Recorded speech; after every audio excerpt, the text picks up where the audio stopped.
యోబు గ్రంథము 12వ అధ్యాయము. అప్పుడు యోబు ఈలాగు ప్రత్యుత్తరమిచ్చెను: నిజముగా లోకములో మీరే జనులు, మీతోనే జ్ఞానము గతించిపోవును.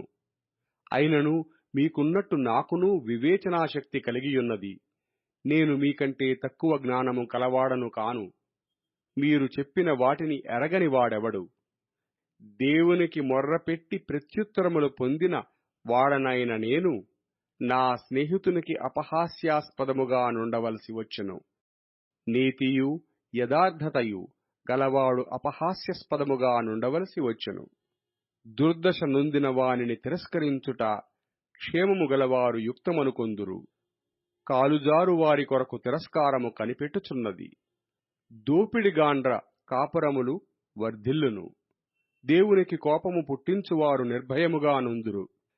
వారు తమ బాహుబలమే తమకు దేవుడనుకొందురు. అయినను మృగములను విచారించుము, అవి నీకు బోధించును. ఆకాశ పక్షులను విచారించుము, అవి నీకు తెలియజేయును. భూమిని గూర్చి ధ్యానించిన ఎడల అది నీకు బోధించును. సముద్రములోని చేపలను నీకు దాని వివరించును. వీటన్నిటినీ బట్టి యోచించుకొనిన ఎడల యెహోవా హస్తము వీటిని కలగజేసెనని తెలిసికొనలేని వాడెవడు? జీవరాశుల ప్రాణమును మనుష్యులందరి ఆత్మలను ఆయన వశమున నున్నవి గదా. అంగిలి ఆహారమును రుచిచూచునట్లు చెవి మాటలను పరీక్షింపదా? వృద్ధుల యొద్ద జ్ఞానమున్నది, దీర్ఘాయువు వలన వివేచన కలుగుచున్నది అని మీరు చెప్పుదురు.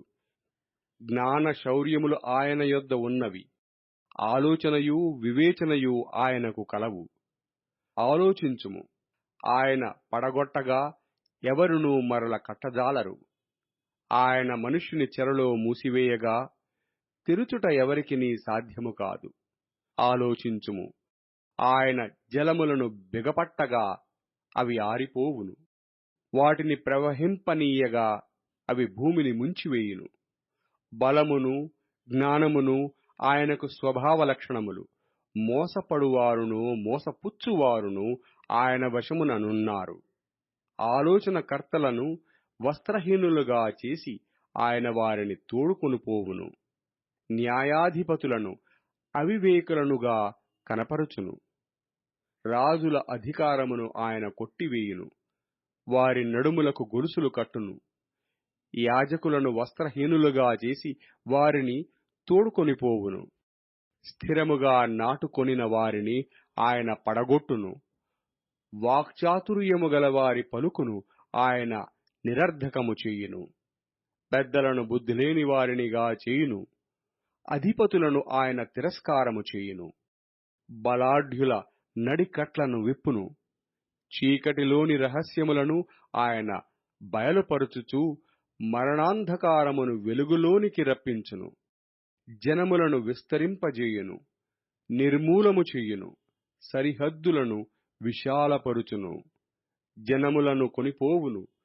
భూజనుల అధిపతుల వివేచనను ఆయన నిరర్ధకపరుచును. త్రోవలేని మహారణ్యములో వారిని తిరుగులాడ చేయును. వారు వెలుగులేక చీకటిలో తడబడుచుందురు. మత్తుగొనిన వాడు తూలునట్లు ఆయన వారిని తూలచేయును.